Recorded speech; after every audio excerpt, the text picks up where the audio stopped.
all of you communicate with other people.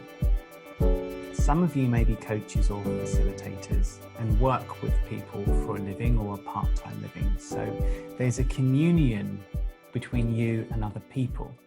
A resonance, a resonantia, that means, the Latin term is resonantia, and it means to echo. So as these biochemical, electromagnetic, plasma-like beings that each and every human on this earth is, there is a resonance, an echo. Yeah, so we're all resonating with one another. You could also say, psychologically speaking, that you're having a connection, you're communicating, you're mimicking body language. From an energetic perspective, you can say we have a resonance. We can be in or out of resonance with other people. Yeah. And we've all experienced that. Yeah.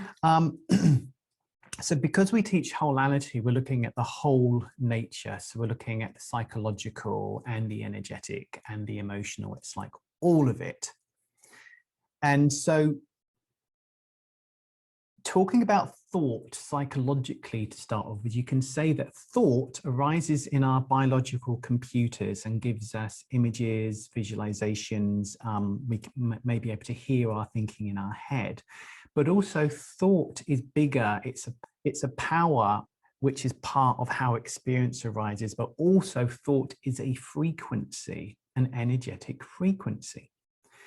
In fact, thought can't not be an energetic frequency, because every single damn thing in the whole of existence is an energetic frequency. There's nothing that it is not. So when people talk about the spiritual nature behind life, another word for spiritual is the energy-based experience of all things. This is a frequency of energy resonating into a coffee mug. This is a frequency of experiential energy resonating into what you could term a Rudy. So when you broaden thought, not just as psychological content, not just as like a power that is partly due to how experience arises, but all thought is a frequency. Anyway, I'm going off track, but I'm actually not, because we're going to talk more about this as we go through. So on the last webinar, what we saw and what we unpacked is that there's something called, heart math calls it coherence. When you're in tune, you have a deep rapport. You have a deep feeling of camaraderie, the sameness as another person. And again, these are all experiences that we've all experienced. Now, what's powerful about coherence is HeartMath found that when two people were echoing off one another in resonance, in harmonic frequency, Jules as an electromagnetic being, me as an electromagnetic being, it literally, and I found this, opens up a third energy between two people. Right. And this isn't something new. It is just, they have the capacity to measure it now, or we have the capacity to measure it now. Science does. Yeah. So this is fascinating, and being open to the fact that we are energetic beings and not woo-wooing it out of our experience. That's what we love, heart math. Napoleon Hill talks about, back in the 40s, his Think and Grow Rich, he called it the mastermind alliance. When two or more people have a friendly alliance, and his words are so 1940ish, so I can't reverb it, but basically he talks about the friendly alliance when two or more people who will encourage one to follow through with the plan and the purpose. He said another force, it's almost like another force arises and you cannot fail. Something like that. But I just was like, oh my gosh, because I remember, so I'm going to go off a little bit. I remember I was given that book back when I started my corporate world, and I was the only female. And so I was reading it, and it came, I didn't quite understand it. I couldn't quite grasp it because I wasn't listening with my heart. And now, in hindsight, seeing it, this is amazing, because this is exactly what we're talking about, or the way I see it now.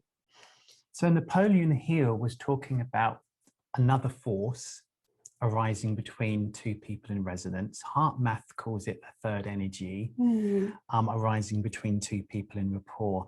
Now, the third energy, they have found to be what you could call intuition. You have a deep intuitive guidance. Effectively, what the third, I mean, it's all one energy, obviously, so you have to kind of go beyond our words here, but the third energy reveals things to you about the person that can help guide your words, or you'd say things that just get into that person's consciousness that really helps them. And I know many of you work with people and you know what I'm talking about when you just happen to say this random thing, but it's deeply meaningful for somebody. That's the third communicative force happening through you. Yeah. If you work with a lot of people, you can give the most beautiful, articulate speech about the nature of experience, but then your mind takes you off somewhere and you just kind of say something seemingly unrelated, but then that's the thing that helps the person. This is this third force. We are biological, chemical, hormonal, physical, electromagnetic whole beings. Thought is just a vibration. I say just, thought is a vibration. And as we're in resonance with another person, we can get more information within the field of that person to work with them. Now, really, although we spoke about that on the last webinar, as far as helping other people, helping our clients, we want to go deeper into that, because you could call that deep listening. Okay, I'm going to use lots of words for the same thing here. When you can deeply listen to a person, you hear beyond their words. You could hear the hurt within them, or you could hear the inspiration within them that they're not telling you. So this is what you could also call deep listening. Now, the impact you have with other people, from my personal opinion, is in complete correspondence to you going within yourself and getting information within the other person outside of what they're talking about. It's a depth of listening. It's a vibrational depth. It's a listening depth. It's a coherence depth. Again, lots of words for a similar thing here. I'm going to do a little diagram, I am. So hold your horses one moment.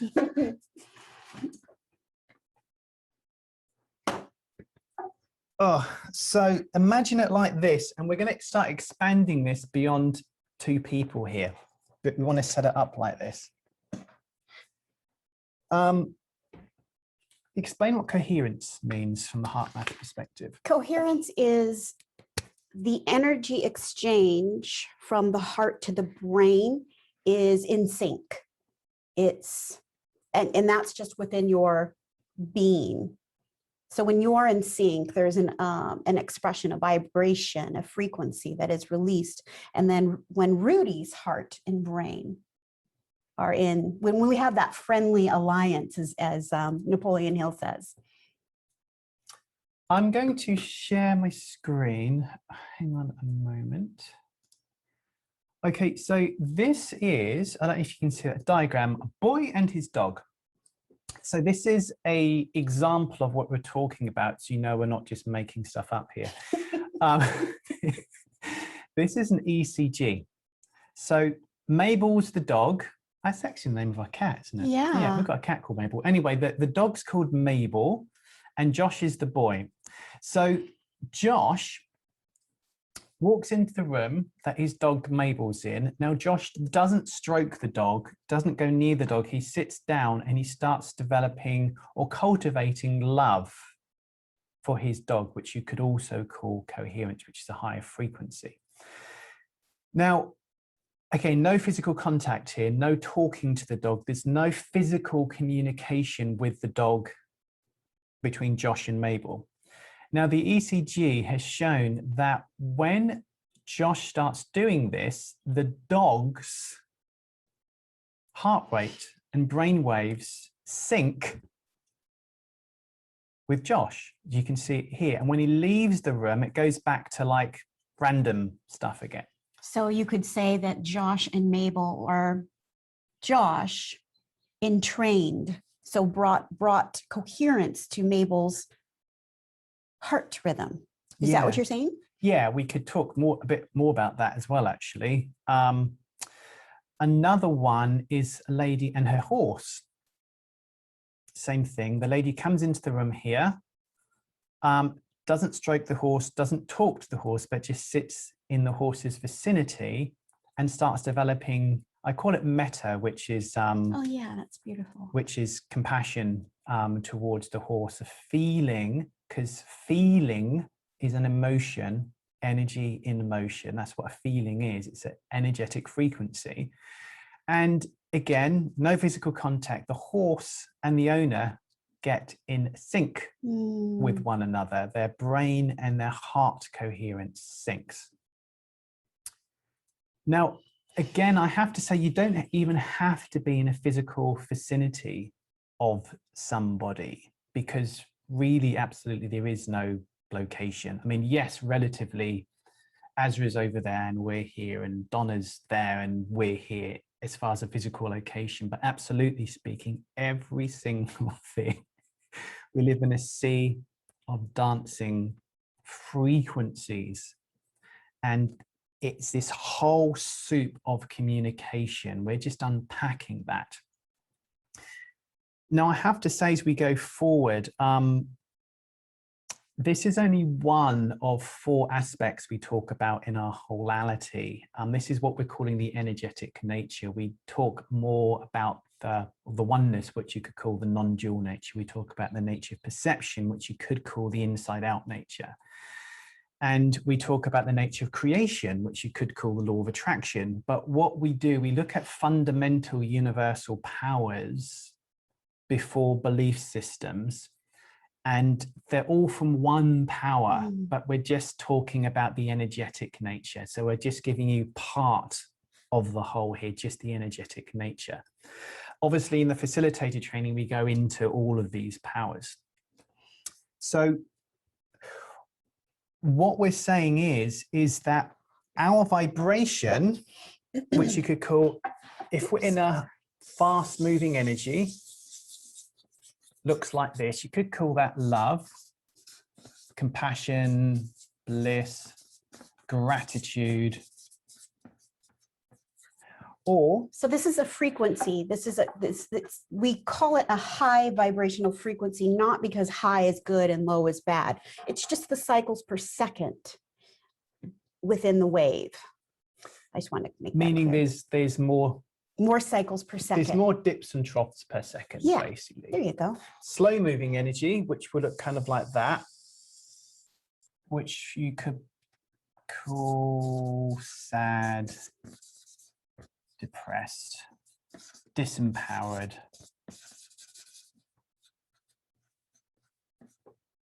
So slow moving energy looks like this. That's why, because slow moving energy, meaning there's not much movement here of energy. High moving energy means there's lots of movement. I'm just trying to keep it kind of simple here. So high moving energy, love, bliss, gratitude. Slow moving energy, sad, depression, and disempowerment. Now, what we're not saying, and I kind of want to put this in big flashing lights. Do it. We're not saying this is right and that's wrong. We're not saying that, because actually this is the wholeness of being human. Yes, absolutely. We experience both because we are consciousness humaning. And sometimes it's absolutely necessary for us to experience this. And in fact, without this, we wouldn't even be able to experience that. This would disappear altogether. If we just wanted this would disappear altogether. It needs the contrast for us to experience it. For instance, something Alan Watts did If there's just pure consciousness, it's like this whiteness, it's flavorless, there's no experience here, it's just pure awareness. Okay, but there's no experience. But there's not an individual within the awareness being aware. It's just like water. Now, if I draw a little man here, the only way he appeared here is because I drew him in black ink. Black is the opposite of white. Okay. So if I get rid of the black ink, he disappears back into nothingness again. We need the polarities of one continuum of both for the whole nature of the human experience to work. But anyway, that's a whole other thing. So we just don't want to say that, okay, you need to be grateful all the time, because then it becomes a doing and then you judge yourself. So that's not what we're saying. We're just unpacking the nature of how this works. When we see that organically, when we see the necessity of contrast and movement and polarities, the being grateful just organically arises. It just, you know, when we zoom out and see the whole, this is less fearful. This is less scary. When we see the bigger picture. I had a little inspired idea to do it like this. So imagine you're at the beach, okay, and there's the waves on top of the ocean. And there's people surfing. If you're in Hawaii, there's some palm trees over here. There's a plane flying past. This is a bit like a local beach, because we're near the airport. We see all the tourists come in to enjoy the island.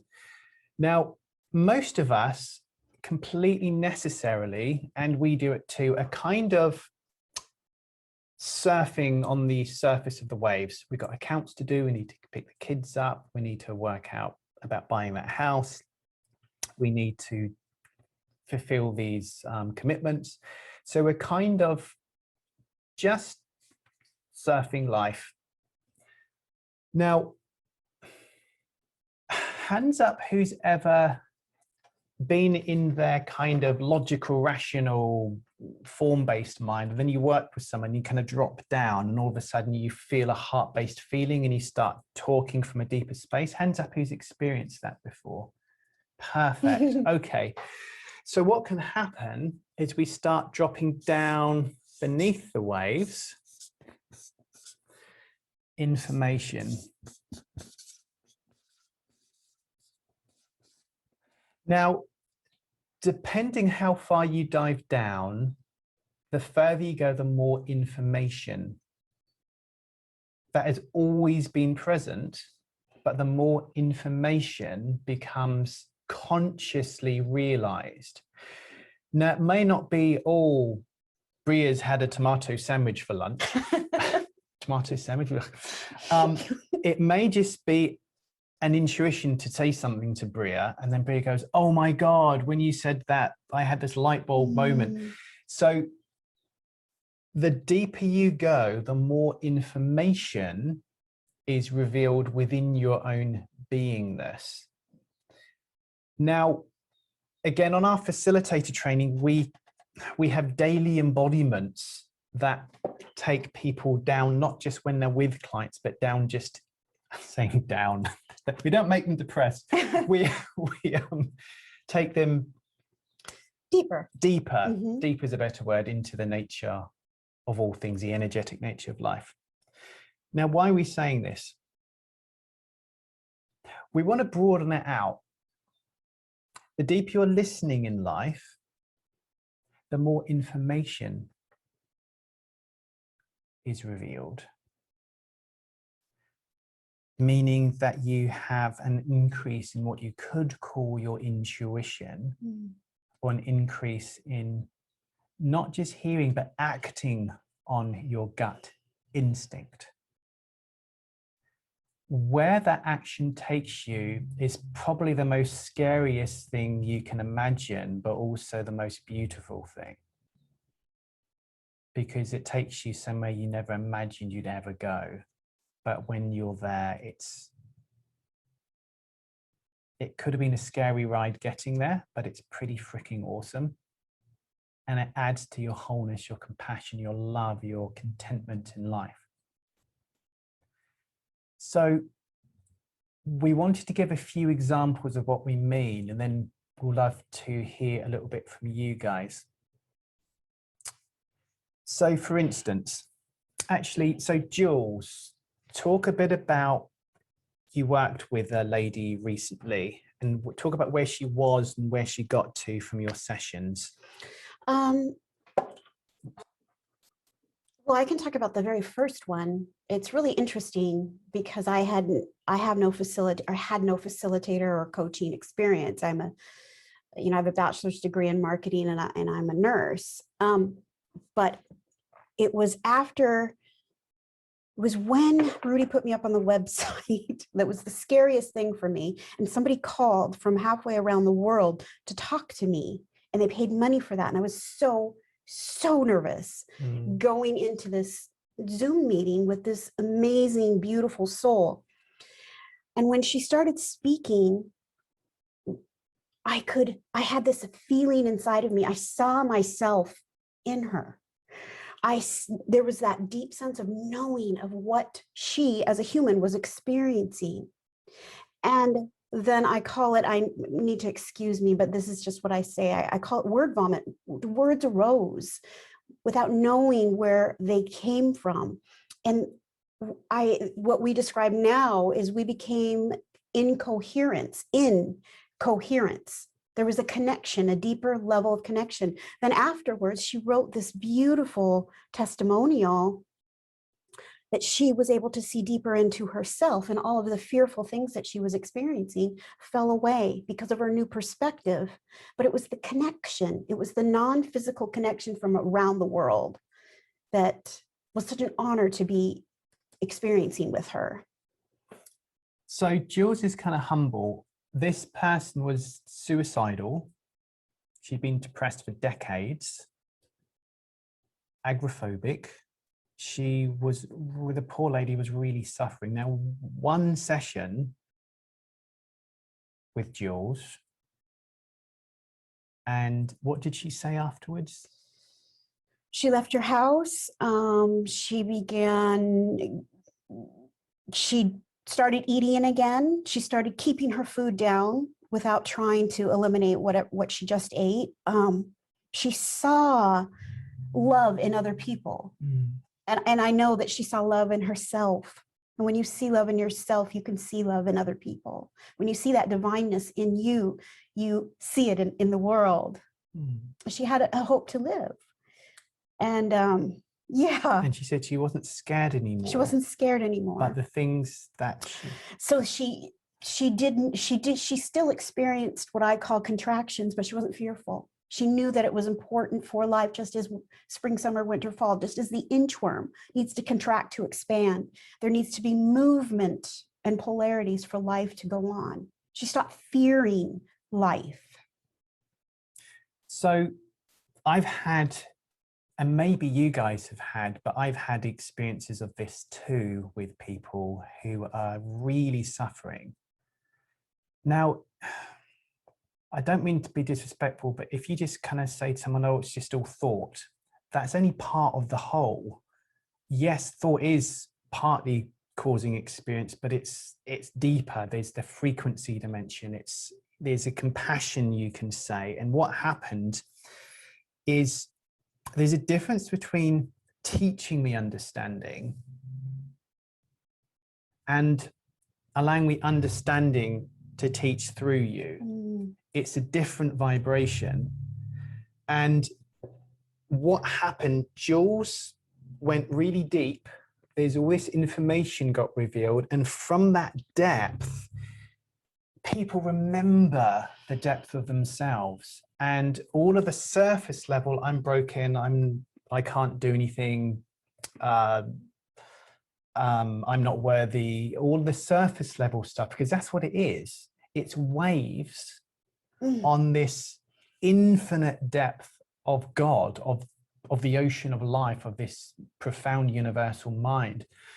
The deeper you go as a therapist or a coach or whatever you want to call yourself, when you go down here, what happens via entrainment, you kind of take people down with you, and they remember that which is already present, that has never left, has always been present within them.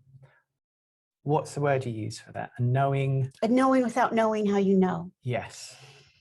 It's all yours. It's interpreted through you from this beautiful oneness. And the only way we can interpret it is with our humanness, is with our body. Perception is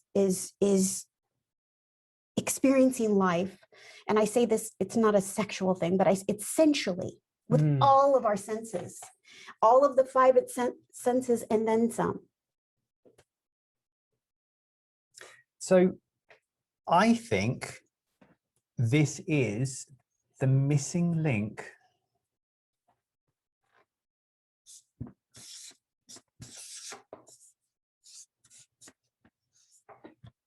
impact with your clients or with your family. You're going within. There's an impact with people. The deeper you go, the deeper you can take your clients. Again, that's a generalization, and it's not always true, but it's generally true. Sometimes with my clients, I feel so much love that my body physically heats up. I feel that they are me, I am them. There's no separation. And in that communing with the God within us, with this intelligence within us, they go so deep that they can't unsee that. And they remember who they are. And in their remembering, their life permanently changes. It's not about the freaking words or how to do it or the right words to say or trying to be respectful for this or be in line with that or pure to that. Throw it all away and go within for impact with your clients. And this is the missing link to working with people. It's an energetic depth. I mean, Sydney Banks called it getting quiet, but I mean, he didn't have the heart math and all the research back then. Now we've seen scientifically, it's your frequency. Yeah. The frequency you're coming from that does the work. And through that frequency, you find words. You don't use words to explain consciousness. You don't use words to explain that frequency. That frequency finds words for you to talk from that power. Beautiful. Hope that kind of makes sense. So again, on the facilitator training, we have freaking daily embodiment videos every day for people to go deeper and deeper and deeper and deeper. And then they become like Spock. They have bigger ears. They start hearing life more. For instance, I want to try and wrap this up soon, but we haven't talked about the animals. With that depth of hearing, okay, we're just going to give some examples what we mean by that. And it's maybe a bit out there for you, but well, it's all not actually in here. It's not out there. That's it. It's been described as woo-woo. It's been fingers have been pointed at it saying, well, that's wrong. But it's not, because we are, I'm going to say, biochemical, electromagnetic, plasma-like beings. We are love, having this expansive human experience, or given the gift of expansiveness, but talking ourselves out of what we believe is wrong or shouldn't be. I know, because I was raised in the church. And any of this stuff I shouldn't have been talking about. But it's the voyance, it's the clairs, all the clairvoyance, clairaudience, there's what we see, taste, touch, smell, and hear. And then there's more senses over and above that are connected. There is no line of demarcation from one sense to the other. there is no separation from one to the other. If you look out at life, there is no line of demarcation when summer ends and winter begins. Look out at our experience. When did we, right here at this second, I started being angry and I became happy. I mean, there's a flow, a natural flow. The rainbow, look at the rainbow. You do not see a line of demarcation. It just all blends right into the next. That's our senses as well. So anyway. So for example, as I'm going to use a metaphor, as you get Spock ears, as you get bigger ears, the more information that's already present gets revealed to you. So for example, often when I'm in nature, I can literally hear the vibration of the different species of plants and flowers, not just an imagination, but I can literally hear it like that. I can hear the frequencies or the sounds of different species. Every species sounds different. And when the sun's on the leaves, it's got a different sound to when the sun's not on the leaves, and different times of the day, the trees sound slightly different.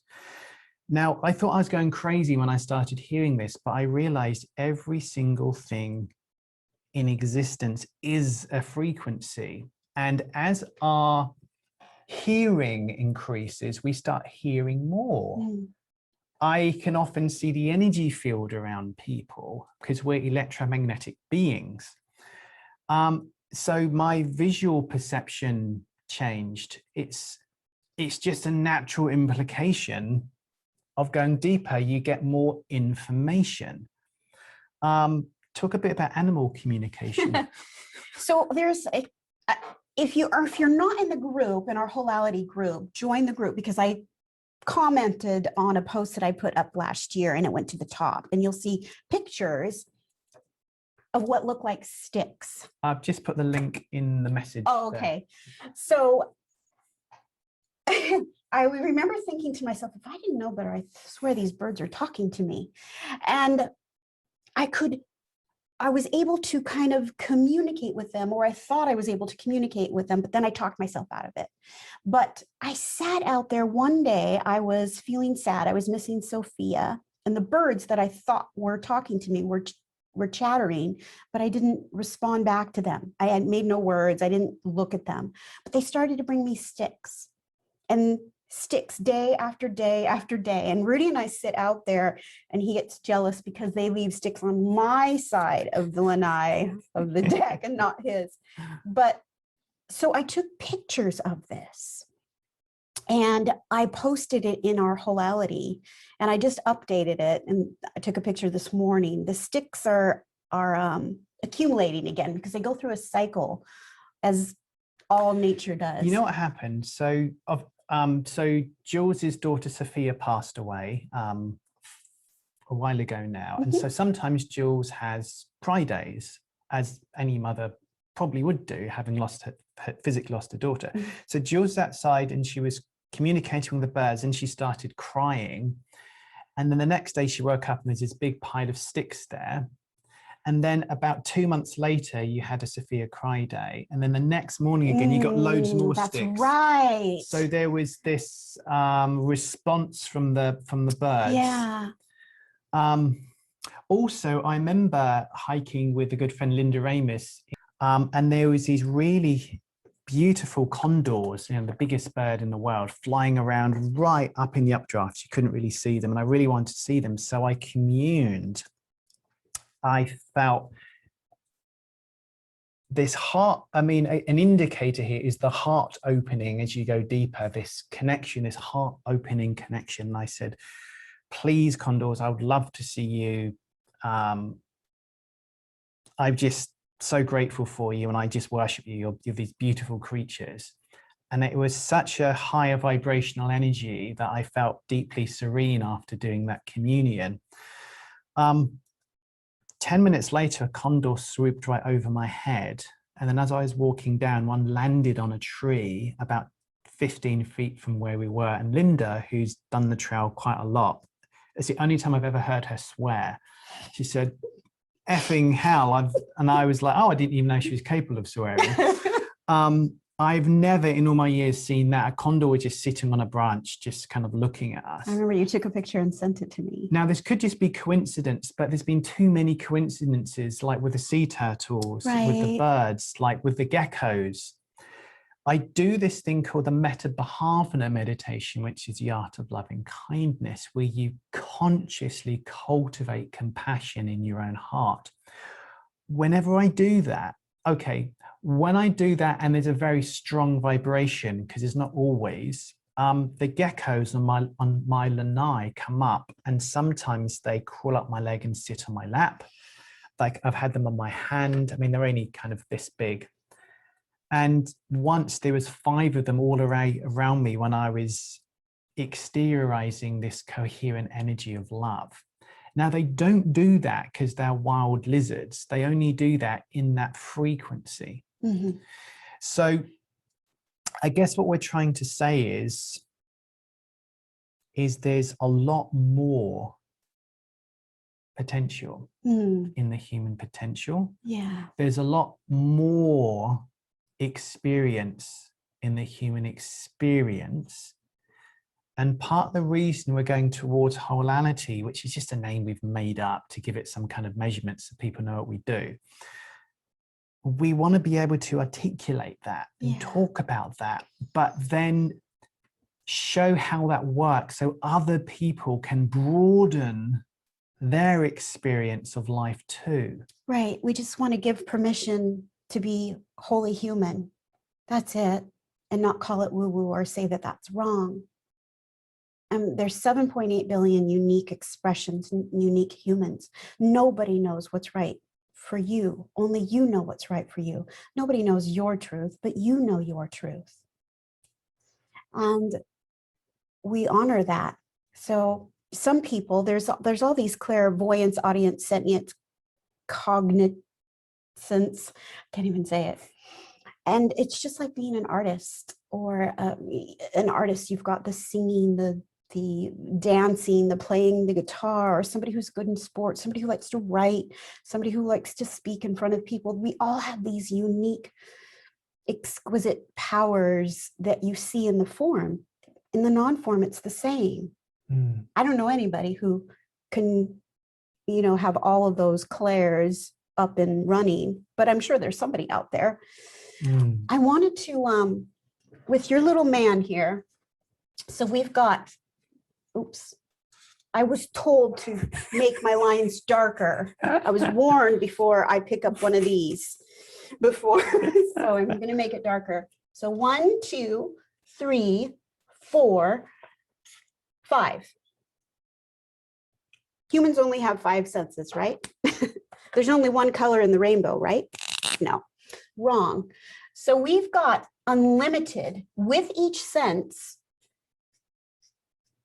There are an unlimited amount of other senses, but they're subtle. They're very subtle. So I'm going to give you some homework. Is that okay? And then we can go to questions. Yeah, sure. Is that okay? Okay, so. Is it algebra? Yeah. Okay.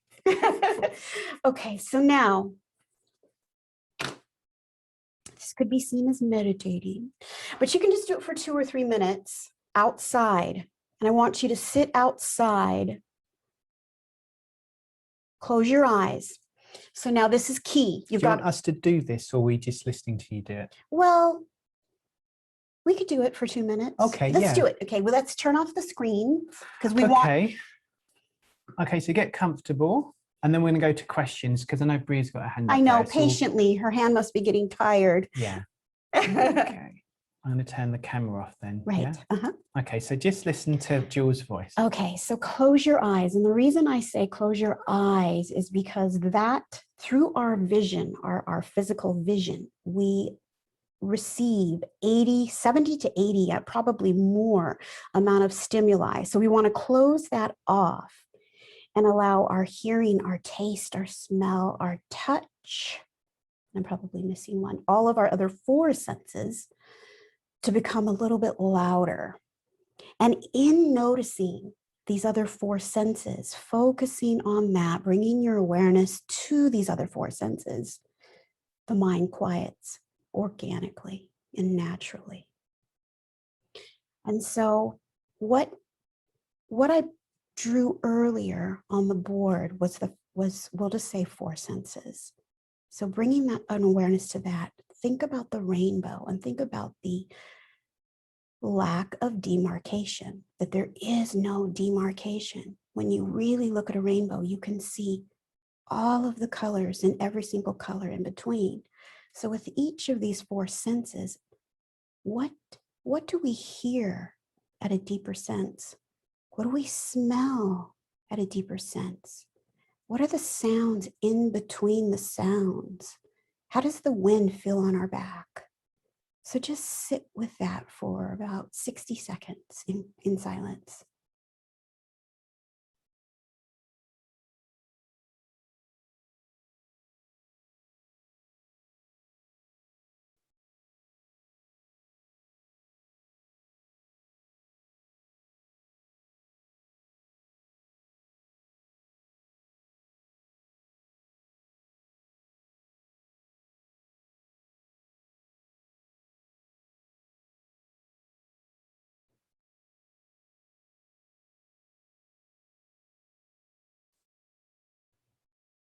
Beautiful. Before you open your eyes, just kind of be aware of that amazing tingling sensation that's probably arising right now. And the more we connect with our body, the more we can interpret life. Because this is all we have, is our physical body. We move through, I call them earth rovers, but we move through life with this very sensual experience.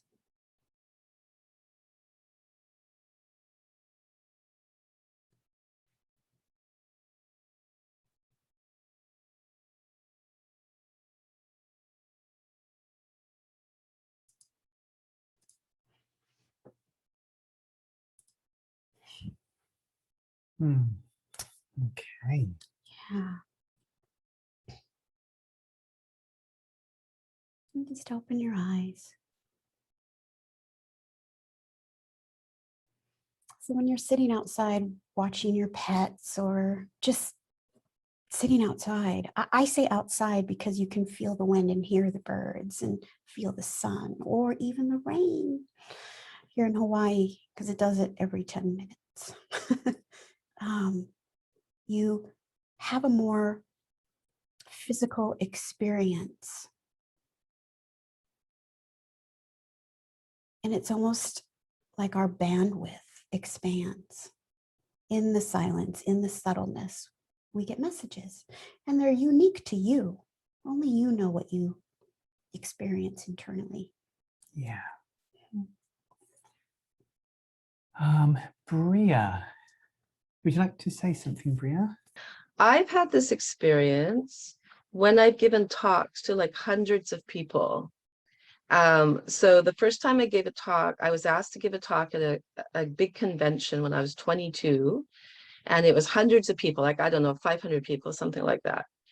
I gave my talk, and then I call it people went crazy. So maybe this isn't the best word for it, but that's how it felt.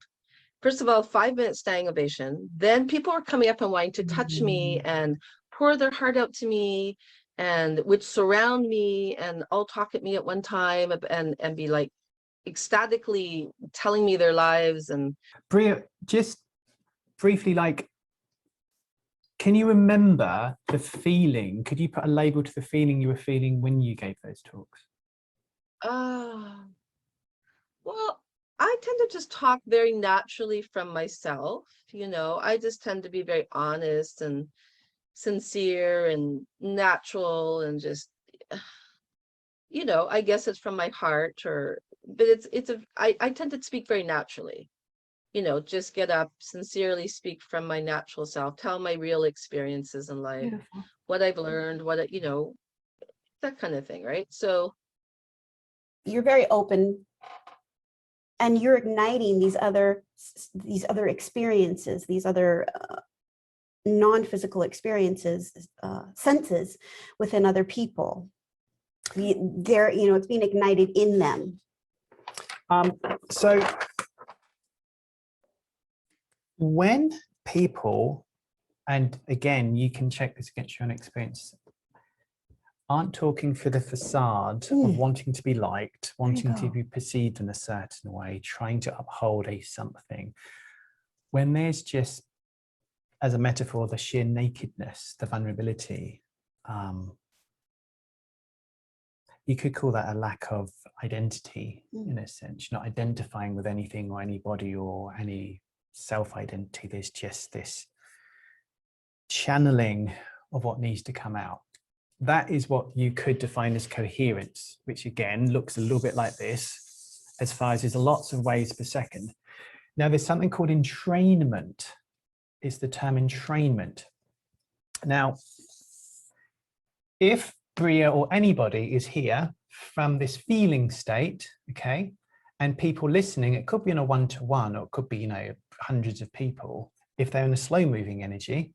And again, we're not saying right and wrong. This is the whole nature. Necessary. Because I was there yesterday. I got really worried about something, but I don't beat myself up about it because I see that this is natural, but that's a whole other webinar. So what happens is something called entrainment. Now, the stronger the energy literally entrains, and what happens is to try and use words, it pulls the energy up and transforms it into high vibrational energy or faster moving energy. It doesn't matter if it's a one-to-one. It doesn't matter if you're in front of hundreds of people. It doesn't matter if you're doing it virtually. Yeah. Because there's no, absolutely speaking, there is no location. Now, that's not always true, because I've been to like a Sydney Banks talk and people were ecstatic and thought it was great, and I didn't get anything from it. So there's the free will involved, which again is another point we don't want to go into now because we don't have time. So generally speaking, the stronger the energy, the more it entrains other people to match that vibration. And then they start feeling better within themselves. Now, again, I have to say that a lot of the time we can go on a talk or look at a webinar and entrainment happens, we start feeling better. But then when it ends, we start going down again. The reason we have daily embodiment videos with our facilitator training is because we're literally helping people self-soothe and remain in that state, so they don't have to listen to a teacher or go on a talk or watch a video. It's possible to, you're still going to go up and down in the human experience, but when you go down, you don't care.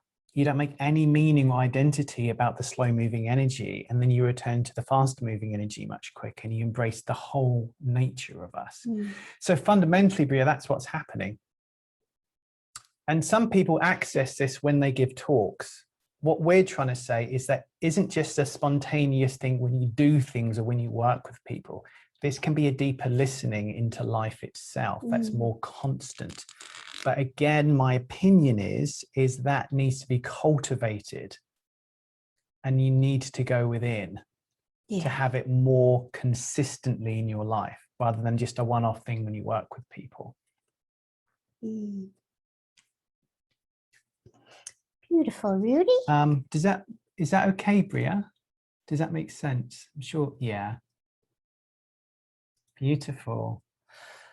Does anyone else have any comments or questions? I just wanted to say I'm familiar with all of this, but it's so refreshing to hear you talk about it and clarify it. I've also had experiences like this and know that the dropping down and just opening the mind and letting it flow does affect people in a very deep way. And so like I said, I so respect and admire your work. And so this is exciting, very exciting, because I think this is the next stage of evolution for people to really get this and to live it. Yeah. Absolutely. Thank you. Beautiful. Absolutely. Oh, also, I just have to say, if you don't know, I'm going to embarrass you, Azra. Azra has done loads of work. I met her in my time in Santa Clara County when the Three Principles was in the government organization, and I filmed Azra. She's up on the movie site, and she was the most wonderful facilitator talking to inmates, male and female inmates. It really, yeah, it is very powerful, the session that Azra gave to the inmates. I always remember that, and it opened my heart. And I don't know if you know this, Azra, but I was tearful. I'm getting tearful now. When you were talking to them, I was behind the camera and I was getting tearful because it was so powerful for those inmates to find home within themselves. One of them said, I don't know if you can remember the time I was there with you, but he said, I've been in prison my whole life. The bars of this prison isn't my prison. It's been the bars of my own thinking, I think they said. And I'm free, but I'm here, but I'm finally free. I mean, when you're in the presence of this kind of change, it's quite something. So thank you. I'm going to embarrass you now, because I just want to say very quickly, this is the first, since the department crashed down in Santa Clara, this is the first connection I've made with anybody doing the Three Principles in quite a long time. But I respected your work so much, Rudy. And I just wanted to say that way back then, the women, we had to get permission for them to be filmed, and about half of them didn't want to do it. And your presence in that room, and the silence and the listening that you did, just relaxed them, and they were able to speak their truth. And I was worried because I didn't know you, but you were so present. That's the word. And so unintrusive, and just, you were filming them. It could have gone awry, and it didn't. It was so beautiful. So I absolutely give you that. You helped. Oh, thank you, Ezra. That means a lot. Wow. Yeah. I'll see if I can find the video, and I'll put it in the Wholeality Facebook group so you can watch Azra talk to these wonderful souls. So join the Facebook group. If you're not in there, we'll put it in there. As you're in a deep listening of life, in a sense, a little bit like moths and insects attracted to light in the dark, you start resonating at a frequency in maybe a slow moving environment that people can feel. People can feel it. So they're going to want to come and talk to you or get you to talk, whatever. It's just a frequency thing. And you started touching on frequency and creation, which is, one of our elements of Wholeality that we won't talk about now because we're at the end of the webinar. But I just want all of you guys to know that every single one of you has this inbuilt innate power to create love manifest in your life, whether it's where you live, the house you're in, the partner that you're with, the friends that you have around you. Is going to manifest in the physical form, but also it's going to manifest as a deep unconditional freedom within you as well. And how this is freely available, absolutely, for everybody, no matter their past. Right.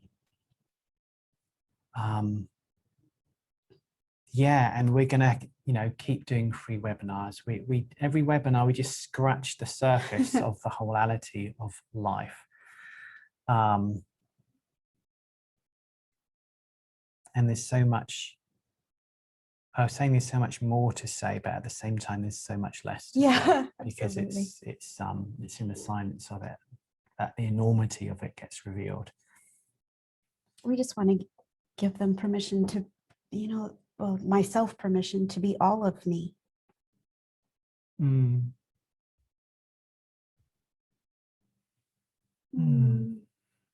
Okay, so we've gone over time as usual. You kind of expect that of us now. Sorry.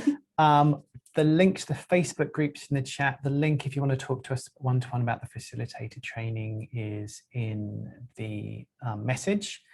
And we're gonna put a new poll up on the Facebook group as to what you guys would like us to talk about So that's going to be coming up maybe today or tomorrow. Yeah. I don't know how to do it, so it's up to Jules when she does it.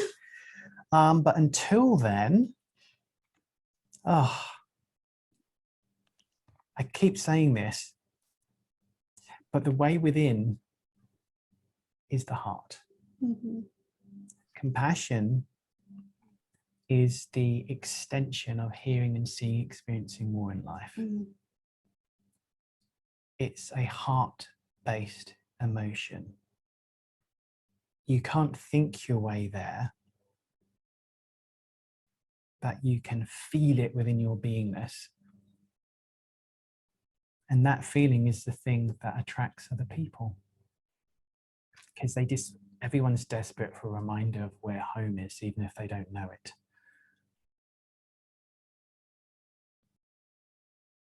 So to sum up,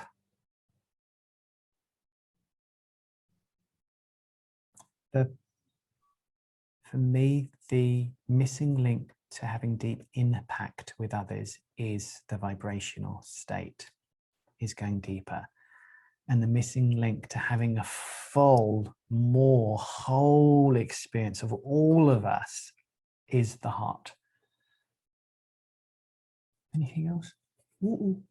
Okay, cool. Okay, lots of love to you guys. Let us know what webinar you want us to do next time in the Facebook group, and we'll see many of you very soon. Okay, guys, lots of love. Bye for now. Bye. Thank you. See ya.